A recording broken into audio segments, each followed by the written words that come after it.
Hey, Finn from the future here. Just wanted to say something before we start. We are doing a new recording setup for this one, and thankfully it seems that that has gotten rid of the Joe robot voice problem. However, there is another audio problem in this, which is that I am constantly clacking these terrible fucking magnets the entire episode, and I just wanted to say I'm so sorry. I did not know I was doing this. I only realized until the end. Next episode, I will have put the magnets away. All right, I hope you can enjoy this despite that. Again, sorry about that, and on with the episode. Chase, be funny. Black Lives Matter. Support your local resistance. That is something we should talk about. That's not funny, but that can be the cold open. However, Yeah. I don't think funny. Thank you for Yeah. the message, Chase. So yeah, before we get into today's topic, Black Lives Matter. Yes, of course. Like, Um, I don't think that's controversial.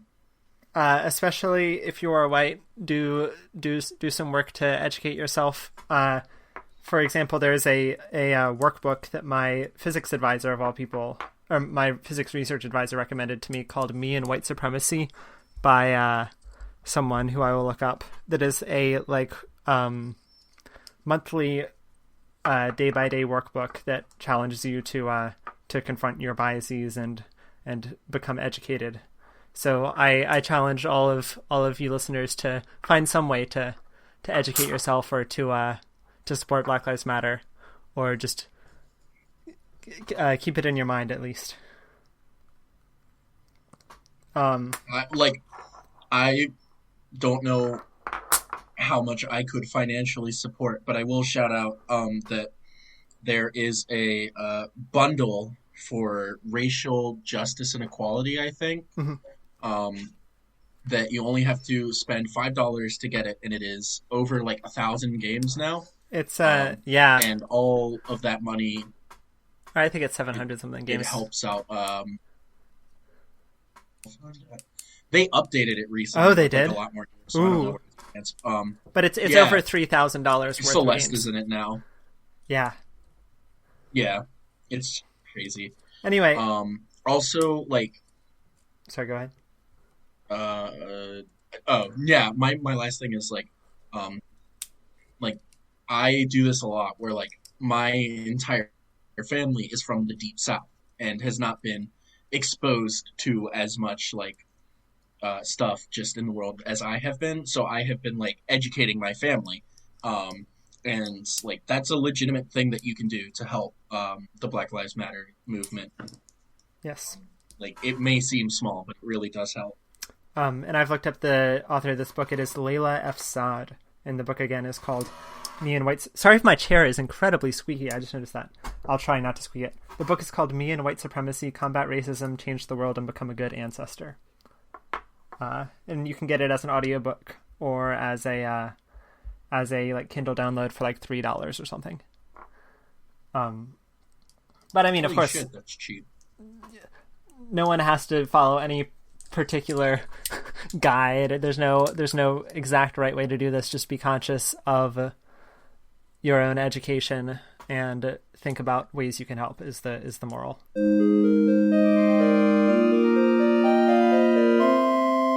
Hello and welcome to Fools in Fiction. The fiction this time is JoJo's. Again, how many times can we milk this horse? That's not the phrase. Mm-hmm. I wanted milk this cow and beat this dead horse. Finn, you have to kill me right now.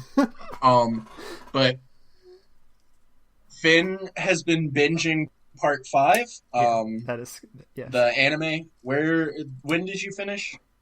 Finished last night around midnight, I think. Yeah. Well, not as close as the My Hero debate, but Right. So do we just want to jump into it and just talk about it? I've got a few thoughts. Yeah, you give me your thoughts.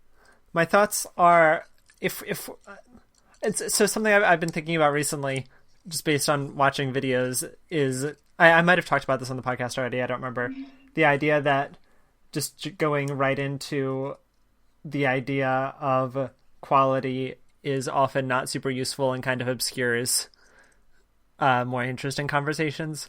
But going right into quality, I didn't really like this one as much as a lot of other ones. I mean, it was definitely super entertaining, and I do like the characters a lot and the writing. The big thing for me was I loved the fights. But if we're just doing a straight up comparison, I don't think it holds a candle to part 4. Unfortunately. Yeah. In my official rankings, TM, there is a big dividing line between part 6, which I think is like the worst masterpiece of JoJo's. Okay. And part 5, which is like the best, just like okay thing.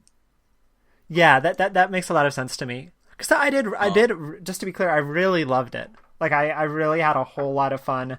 I thought the fights were the most engaging that I've ever seen in JoJo's, maybe in any kind of anime. Like, they really did feel perilous, and there were real consequences, and the enemies were interesting, and the ways that they handled it felt like it struck a perfect balance between the absurdity of something like part 2 and the like some sort of more like realism kind of thing that you would see in Ruby.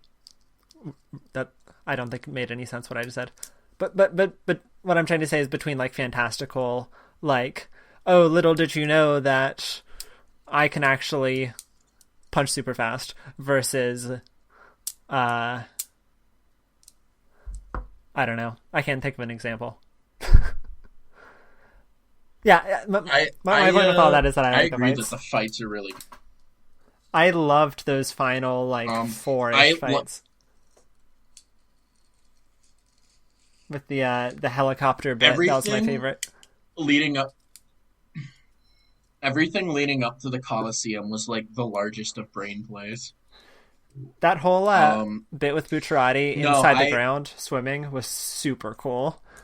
That was just, it was whack and great. I really love that he hit the tire and then he's like, my ears are fine, and then his ears are immediately not fine. Yeah. There was some confusion immediately after whether or not Bucciarati could in fact see or hear. The answer seemed to be no. Yeah, that's the really interesting thing, especially when you read the manga, because it's like, with watching the anime, there's like some time, but like in the manga, it's like a page later that Bucciarati almost gets hit by a car, and you're like, is he okay? And the answer, it turns out, is no. Yeah. So I think that is something that this part does better than most of the other parts. Maybe all the other parts, at least that I've seen, is it really feels like there are consequences. Like, people do get injured. Polnareff's in a wheelchair. Oh, sorry, my headphones got snagged. Bucciarati is dead half the time. Mista smells bad. The most important thing is that Mista smells bad. Yeah, that's the moral of the story. What we learned is that Mista decided... Well, I guess he didn't decide to wear cologne, because Trish said afterwards that it actually wasn't that big of a deal. She could have saved Mista's life and future, but he told him, actually, don't get cologne. Why did she do that? A mistake. Yeah, I think you're right, in some senses, about there being more consequences. I think part 3 at the end does a really good job, where it's just like cycle out, everyone's dead. Yeah. But I think like starting with part 5, consequences don't just happen at like the end. Yeah, it felt like series, that, which is the end of part 3 the whole time. Kind of where it had happened before. Or maybe the second half of this. Yeah. Because, like, Shigeshi fucking dies in part 4, and that's, like, a consequence, but then nothing else bad happens. Yeah. Like, Hayato gets atomized, and then Josuke brings him back from the dead. Whereas with this, like when So I think when Giorno was healing, who was it? Might have been Mista. He was like, "Hey, just to let you know, like you won't be able to feel your body in these particular parts anymore," and like that doesn't have a mechanical consequence for the rest of it, but it's like, oh, that's just like a bit of realness in here that you can't always just totally heal after everything. Yeah. Speaking of Giorno, I don't like him.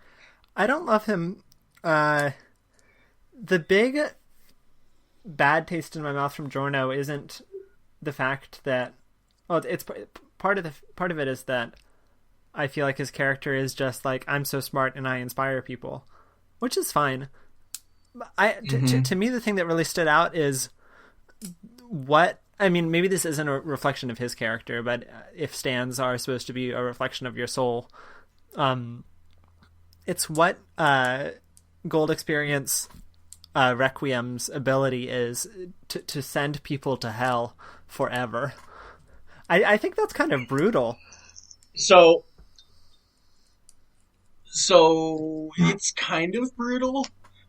The thing about Gold Experience Requiem is that it's just like, hey, anything that could hurt Giorno, I'm going to say no to. And then it sends that person to maybe hell. So like, Giorno had like, by word of Araki, Giorno survives like some crazy stupid stuff that should definitely have killed him, but Gold Experience Requiem is just like, no, don't kill him. Yeah. And I don't like Gold Experience or Gold Experience Requiem because it's such a huge power discrepancy. And a lot of stuff gets between that stand and the other stands ignored. Like, remember when Giorno? Well, yeah, but like, remember when Giorno covered himself with a frog and then someone hit it with a shovel and it killed them? I don't actually. When did that happen? It sounds likely. So Leaky Eye Luke. Yes, so I remember at the this. very beginning, Leaky Eye Luca is like, hey, and then like Giorno beats the shit out of Bucciarati and like accelerates the way he perceives the world, and it fucks him up forever. Well, not forever, but like for the duration of that fight. And like you look at that, and then you look at later fights where Giorno's just like, I'm the team medic, and you're like, no, if you, yeah. Like, if you covered yourself, someone brings this up in JoJo's chat all the time, that Giorno literally could have become invincible if he covered himself in a layer of bacteria and just, like, walked around. It's the D&D, like, slime mold invincibility bug or whatever. Do you know about that? Yeah. There's, like, some way that, for the audience who don't know about it, there's some way... I have also vaguely heard of it. But in D&D, there's a bug. As far as I know, this is one of the only bugs of D&D, where if you cover yourself in like a slime mold and hover or something, then like there is no way for you to be killed besides like wish. I don't remember the exact mechanism, but that's what Giorno feels like he can do. Yeah, and if it were done in an interesting way, it would be cool. Like, yeah. So one of the really interesting things that stands can do is show how like a person has developed over time because they are a reflection of their soul. So this is like most notable with Koichi, right? Yeah. With how Echoes changes. But even the fact that like Star Platinum can later stop time shows that Jotaro has developed as a person and like helps complement what we've already seen of that development. Yeah. Meanwhile, Giorno is just like, hold on, let me Jimmy Neutron brain blast. I can heal people now. Yeah. Yeah. And it's that did like, not hit well. Please. I think the rest of the party is great, except for maybe Fugo. Yeah, I just didn't get a whole lot from him. And it could be because I watched this show in two pretty much separate runs. I watched like the first third and then like didn't watch any of it for like a month, and then the second 2/3. Sorry, 1 second. I'm getting a message from the recording software. Uh-oh. From the ether. They're gonna kick us out. Oh, it's fine. It just reminded me to save. Thank you, recording software. Sorry for the interruption, audience. Oh. What was I talking about? Shoot, what was it? Fugo Fugo. and how he is bad cheese boy. Yeah. I just feel like I didn't get a whole lot from him. Which is something that I think that this show, this part did well, is that for everyone else, it had really good characterization and they had interesting backstories. That scene with Abakio talking to the police officer under the table as he was being killed, that was one of the best like pieces of writing I've read in a long time, or encountered. Just the dialogue there was it just like felt super honest, and like you totally understood Abakio just for that moment. I think that's my favorite JoJo death scene.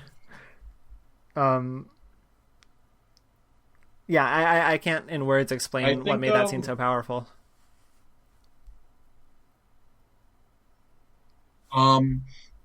That and I don't think Narancha's death is like really powerful, but the scene that he gets with the bird flying over and you see Fugo look up was like crazy good. Oh my god. Yes. Yeah, like I forgot about that. Yeah, that was super good. So the thing with Fugo is twofold. One, he has his own light novel called Purple Haze Feedback, which gives more characterization to him. It's good. He's less of a weenie in it. That's good then. But the other is that, so instead of Chocolata with Sekko, it was supposed to be Fugo that like betrayed the squad. Oh, that would be super fighting cool. against them. That's why they have similar powers a bit. So what happened was that Araki was like, no, I'm not going to do that, because he, like, hold on, the session burp. Pardon me. All right, we got it. We've had it. I can talk for the rest of the session now. Congratulations. So Araki was like, no, supposedly he had a big falling out with a friend or something. And he didn't want to like write that. So he just kind of retconned it, which is why that's fair. In the manga, his color scheme actually changes. Fugo is originally red, I think. And then it gets changed to like a green or a yellow, whatever he wears in the anime. Yeah, it's green. And okay. See, fun with colorblind Joe. Where I could be totally wrong about any of the color symbolism, and no one else would know. But yeah, so Fugo was supposed to be a traitor, and then he gets like kind of like redeemed for the characterization that was lost by getting Purple Haze Feedback. But yeah, other than that, like, I think the scene at the chapel is like really good characterization for everyone. That's the place where Abakio dies? Bruno and Jordan are like, no, that's where they first encounter Diavolo. The chapel. It's where Bruno, quote unquote, dies. Oh, that scene. Yes. Yeah. I totally agree. That scene to me was where the show kind of turned around from the first half of it. Which I wasn't super into. Especially like Narancha just like swimming out to the boat was like super good. Huge character development. Super good. I love him. My dad mentioned he was watching an episode with me before, in fact the episode before that episode, and he saw Narancha and he was like, that guy is Koichi, and I'm like, maybe. And then I saw him swimming out, and I was like, no, actually, he's not Koichi. He's his own guy. That scene really characterized Narancia for me, and I really loved Narancia following it. And I also enjoyed how he kind of saw himself in Trish. I thought that was a really interesting character dynamic. And you could really see in this show that these guys were really fighting for something that they believed in. Like everyone had their own reasons, but everyone had really strong reasons. And that was really cool to see. Yeah. Which makes it all the weirder to me. Sorry, go ahead. Oh, sorry, go ahead. Oh, I was just gonna say it makes it all the weirder to me that Diavolo doesn't seem to be a bad guy, but he's like the big bad. To me, I don't understand why he's a villain at all, besides wanting to kill his daughter, which is of course a big thing. But like, so I feel like he's someone who could be reformed with like a conversation. I don't feel like he's like some evil guy. Maybe. I think that taps into the idea of Kira, where Kira is inherently not a bad person for wanting a quiet life, but the reason he wants a quiet life is so he can commit murders for his hand fetish, which is a bad thing. Yeah. So like, Diavolo is like, he's just kind of a criminal to be a criminal. It's why I don't like him that much. Like, sure, he sells drugs to kids, and he, like, has people indiscriminately murdered, which is bad, but, like, it like, there's no deep meaning behind it. He feels like just a random, like, villain that they have to stop on their way to the big bad. Yeah, he really does. And I was really sad to see Doppio get killed, and with no mention of it. I think the way I found out he was dead was in like a episode or a commercial break summary. It was like, by the way, Doppio died. I'm like, dude, he was a cool character. It's not he was a cool character. Why did he die? But he's a cool character. Why did I find out about it? And it was only mentioned in a commercial break summary thing. I thought for sure he was gonna be fine and like help them defeat Diavolo or something and have like a some sort of comeback thing.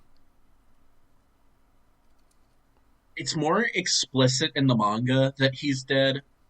Like it's like right when everyone starts coming back to themselves, I think, is when they realize. And it's like pretty explicit. Hold on. Uh-oh. I will quench this. We're only having one session burp. We're not having two. Okay. All right. But I think that I don't know why he was killed. There is a good idea that like depending on how dependent he was on Diavolo, like, if Diavolo died, but Doppio remains, like, that might be worse than Doppio just dying.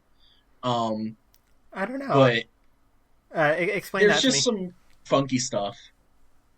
Okay. Well, like, Doppio is so dependent on Diavolo. Yeah. Like, he lives his life for him. Yeah. And if Diavolo, like, dies and Doppio is just left, like, he doesn't have a purpose. But wouldn't that be so cool for him to get a new purpose with the party? Oh, that, like, I think wouldn't that would be cool. Like, super cool? I just think that... I just think that, like, there isn't enough time for that to happen. Like, Araki was like, all right, let's wrap it up. Like, I think it could be a cool, like, post-credits thing. I definitely think it's one of, like, the wasted potentials. Yeah. That would be interesting. That's kind of what I feel like about Part 5 in general, is that there were some wasted potentials, but it, like, it really did have a lot going for it. They did really work out well. It's just, it could have done so many more cool things. And how did you like Rolling Stone. I'm not sure what that is. I was, since I was doing the sub. The Last Stand. Oh, in the flashback. Oh, it- The yeah. weird stone. It's. The weird I rock. think the title of the episode is "Sleeping Slaves." Yeah, Yeah, that was yeah. I think my second or third favorite episode in the whole show. It felt very like all of a sudden the statue symbolism that's been present the whole time kind of made sense. It was really, and also the kind of fate thing, which I still don't totally understand, but it felt much more justified after that episode. I really enjoyed seeing Mista's reaction and trying to justify in his head whether or not the guy was an enemy, the guy who had Rolling Stone as his stand. Yeah. It was really an interesting look back at the oh, I'm sorry, I have to close my door. One sec.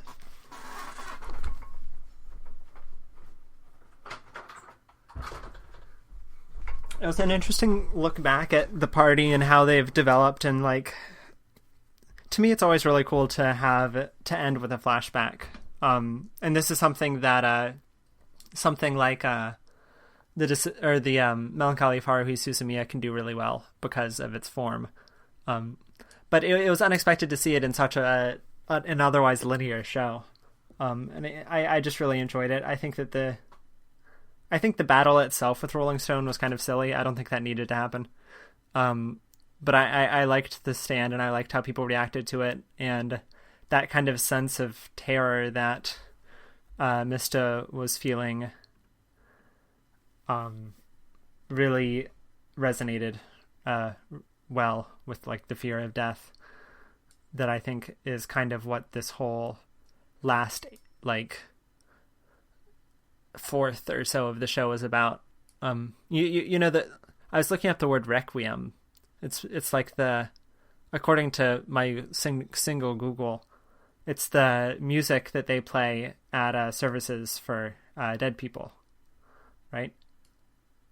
Yes. So it yeah, that kind of feeling of I don't know, that just like that's sadness and feeling of inevitability of losing someone is something I think part 5 captured really well, that I don't think other parts of like part 3 captured it really well at the end of it. Part 5, it really did feel like characters were mortal, and the show, I feel like the Rolling Stone episode kind of put a bow on that in a really nice way. I think one of the really interesting things is everything you talked about gets like really amplified in part 6. So like the thing about fate is like so much more present. And a lot of the characters really are mortal in a sense. It's more like that they're like fallible. So like minor spoilers. That's fine. But this is just like the premise is that it takes place in prison. Mm-hmm.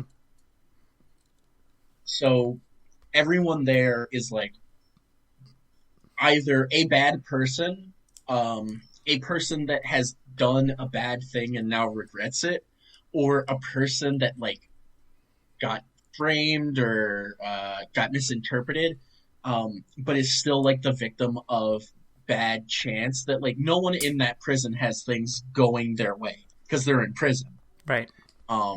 So I think immediately the premise is like, hey, these characters aren't out here like living their best lives. I see. You know, like they're gonna have tribulations. This is not to say that like people in prison are inherently bad people. Just that like the way it's framed shows that they have flaws. Yeah, that makes sense. And that's a good clarification too. I think that something else about part 5 that I really enjoyed is that it really felt like this was the first time.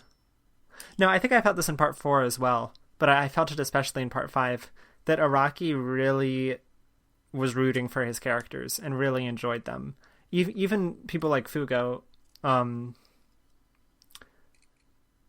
it felt like Araki was a DM and the party was his the player characters in some D&D setting. Like I feel like he really did care for these characters. The scene that I'm thinking about mostly is that scene with the policeman under the table in Debacchio, but everyone else had their own little bit too that really made you care for them, with like Narantia,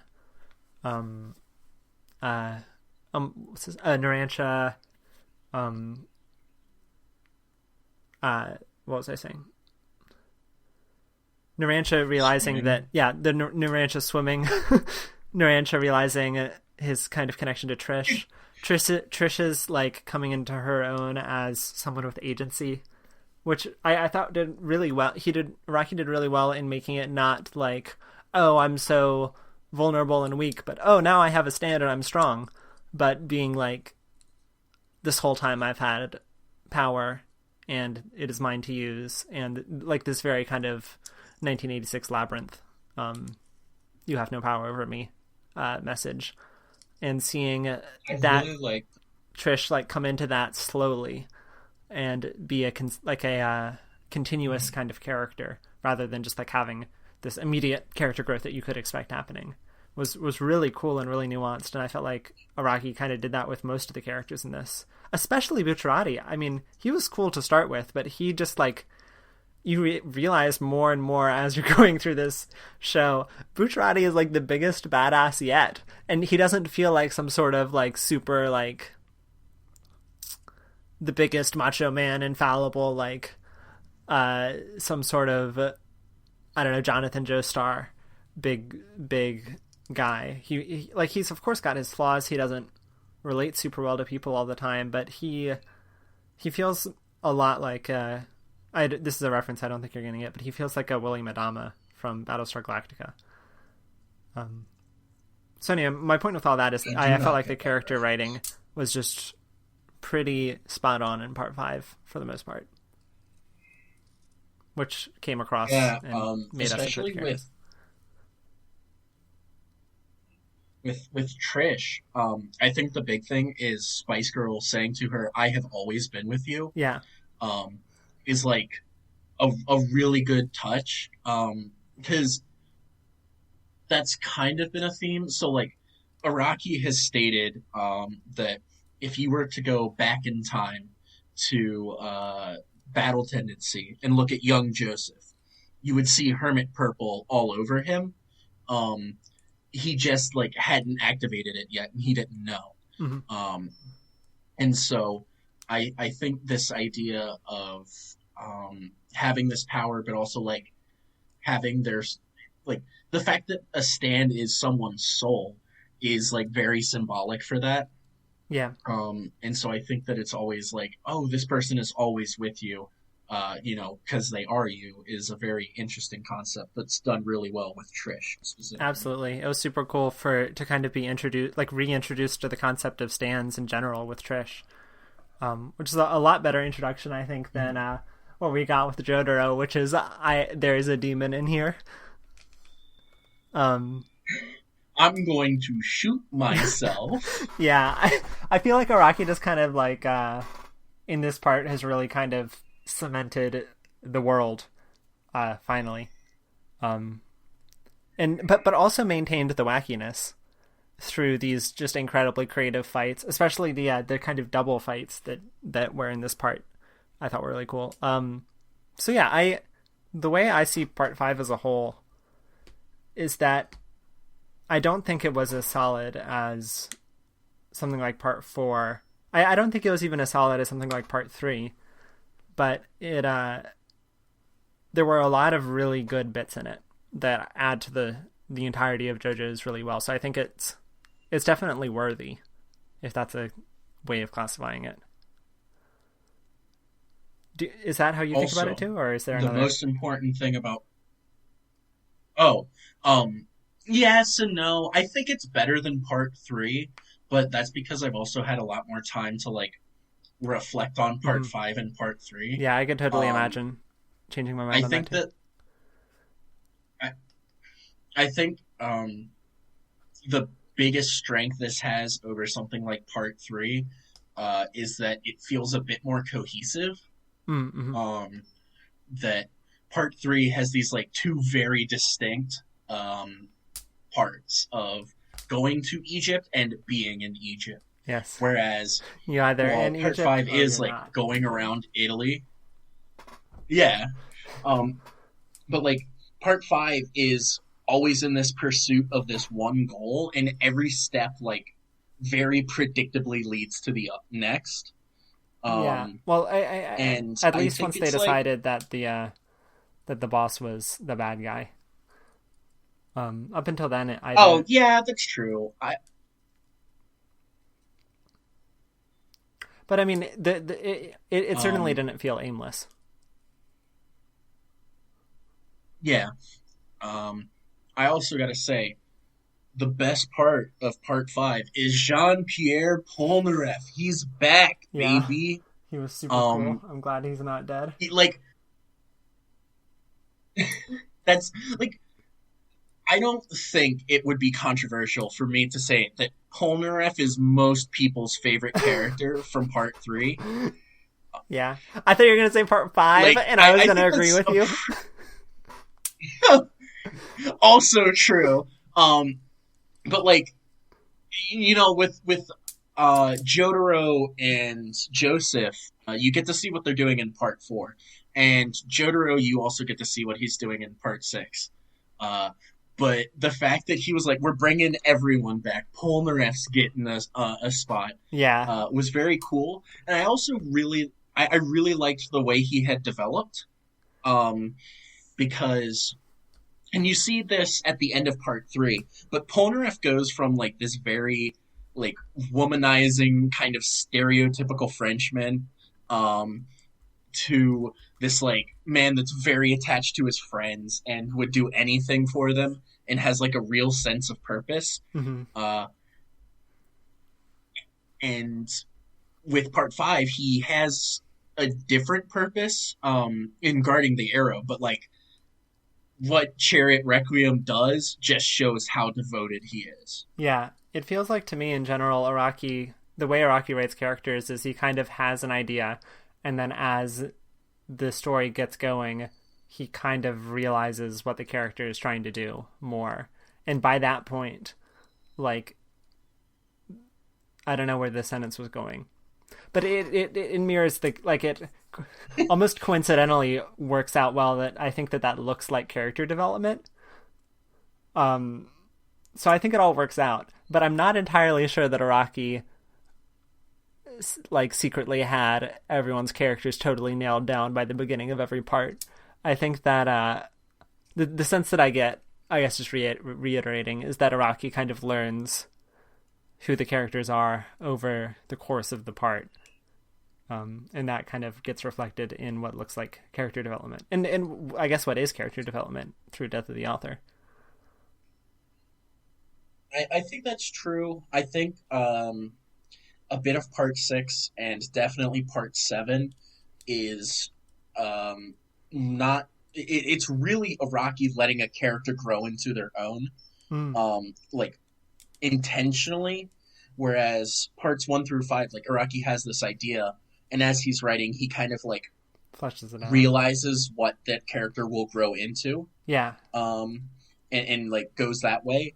But with part of part six, it depends on the character, and I truly feel like every character in part seven, like he kind of started knowing what they would grow into, and then kind of said, "How do I want to make them grow?"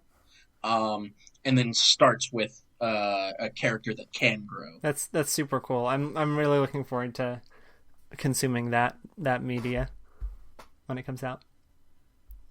Um, which hopefully soon, but God knows. Yeah. Um, Anyway, all right. is there Do you anything have else? any finishing thoughts? Um, I don't think so. I really did like part five. I think that it was not as solid as part four, but that is not the only useful basis to judge it on. Or even judging it is not the most useful basis to critique it on, if that makes any sense.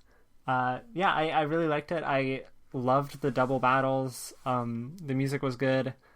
OPs were fine. Not as good as Part 4 OPs.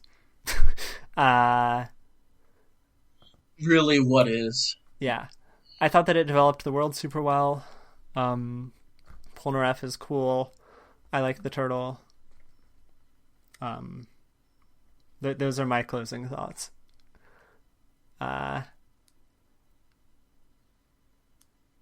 Yes. The thoughts have ended. My closing thoughts are, dude, my thoughts never started for this podcast. Yeah. I think I'll probably my need... thought process was, man, I sure am hungry. Yeah. I think I'll probably need at least this episode to kind of get back into the swing of it, since we took that like month-long break pretty much. Yeah, I guess it was a month-long break. Apologies, listeners. That's just how it be.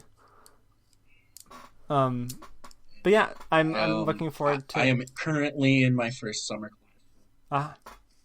Its breaks are not impossible, but like it was well needed for me. Well, I'm looking forward to getting back into the podcast. Do we have any idea what we're gonna do for the next one? Oh, I had an idea. We could... Oh, hit me. I don't know if this is an idea for like me making a video essay or an idea for the podcast, but I am developing the framework in my mind of different games about hiking up mountains, because I have played a good number of them at this point. I think you've played or have a general idea of all of them. So I think that could be kind of fun to talk about mountain games. I have... Does Undertale count as a mountain game? I don't think so. Because like you fall into the underground through a mountain. Yeah, it's part of the plot, but like it's not any of the... Like there's no part in the bit that you're playing where you're hiking up a mountain. Okay. I guess you do kind of end up... Maybe you are. You're kind of hiking out of the underground back to the surface. Oh man. This will fit nicely into my theory. So that's one idea of something we could talk about is mountain games. The mountain games I'm thinking of, I guess, adding Undertale into it are Undertale, Celeste, The Witness, Getting Over It, and A Short Hike. I have played 3 out of 5 of those, and I have a like good enough idea about everything except The Witness. And even with The Witness, I know it's like I know a bit about it. Mm-hmm. Did you have any other ideas for next week? I mean, we can also think about this not while we're recording. What are you talking about? We have to do it while we're recording. The fans deserve this content. We only exist when we're being broadcast.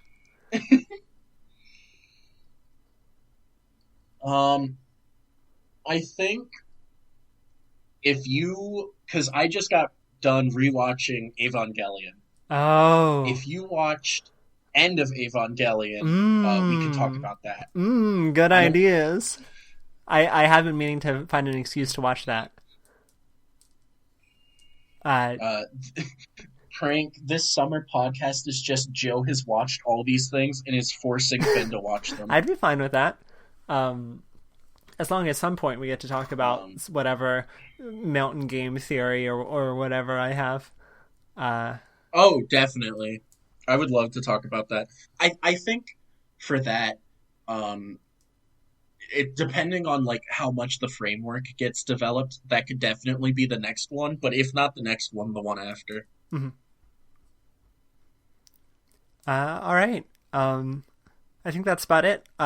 Listeners, let us know if this if the audio is any better in this one. We're using a new format to record that hopefully should get rid of the audio problems. I've been able to hear you much better, Joe, than I've ever heard you before. There's been no roboting or cutting out on my end, so if that gets if that reflected in the actual audio, that would be excellent. I can see there's a lot of noise on my end. I hope that doesn't come through. Anyway, that's neither here nor there. That'll be as it is. None of us can escape the fate we were born into.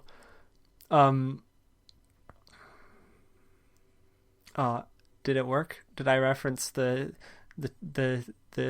OP number 2 correctly? Close enough. I can't tell. Okay. All right. So is it time for our traditional ending? No, we need to plug stuff. Well, that's what I meant, is plug stuff, okay. and then I end the viewers. Yes, okay. I'll see if I can plug things. Sorry I've been clacking these fucking magnets all episode. I shouldn't have been doing that. I just noticed I was doing that. Anyway, that was not a plug. That was my apology about magnets. I wasn't going to mention it. We've got a subreddit. So far, very few, very little interaction on there, but if you ever want to say anything about an episode, that is the place to do it. That is reddit.com/r/foolsandfiction. We have an email, foolsandfiction@gmail.com. Check out the other podcasts on the William & Mary Network at spreaker.com/user/pnwm. Look in the show notes for this episode for resources about things you can do to support Black Lives Matter. Am I missing any? Yes, you're missing one. I'm missing one. Still waiting to hear from sponsors. No sponsor so far has been brave enough to reach out to us. I'm very sad. We don't have a Twitter. Oh yeah, if you want to be on this show, just let us know and we'll get you on. Damn it, that's the wrong one. That's the wrong one? No. Yes. I will give you one more attempt. One more attempt. I got this. My music is out on Spotify and iTunes now. Get it under Finn Mayhew, my name. Was that it? You were so close. You said iTunes. Leave us a review at iTunes. At iTunes.com. God damn it, Finn. I don't know what iTunes is. You were so close. No, on the podcast app. Leave us a review on the podcast app, which we've been calling iTunes, but it's actually the podcast app. Also, maybe a rating. I know this was a bit of a weird episode, but we are coming off of our hiatus. Hopefully, though, we will get back into the groove.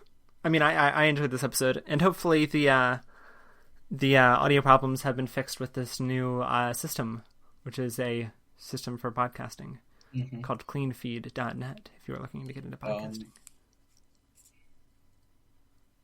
We good? So, now that I have all my alcohol at home, I can continue my idea of talking about different cocktails, except I haven't made the one from last time, so I will have to do that soon. But currently I have there are these, I don't really know how to describe them. They're like pouches that you can find in the wine aisle. That are like Jamaican Smile or Hawaiian. Yeah, they're just out in the wild. You can find on Route 2. But sorry. They're just like kind of tropical drinks that you throw in your freezer, and then you take out, and they're like a mixed drink. I've been enjoying Mike's Hard Lemonade. Those are pretty good. I will shill for those. I had 4 of them the other night. What flavor do you drink? I had both normal and raspberry, which I really enjoyed both. Raspberry is very good. Yeah. All right. They have an apricot one that I'm a big fan of. I should check that out. All right. So the fun part is I was not using my external mic for this recording. I was using the mic in my computer. So let me figure out where it is so I can end the listener. Hold on. I guess the good news is that the audio will get even better next time. Damn it. Where is the mic? Hold on. There we are. Is this coming in loud and clear? Yeah. I think you would have to switch it on the clean feed settings, actually. No, it was so quiet. It was so quiet. All right. You just need to shout it in real life. All right. No, it's a failure. Oh no, I dropped my podcast has headphones. failed My to headphones have end. We're fallen. trapped here forever. I No. guess you can do it without me knowing. All right. God, what an end. Goodbye, to this but episode. pretend I whispered it all ASMR like. Okay, I'm back. Did I miss All it? right, we're done. God, I did it. what a train Yes. wreck of an end to the episode.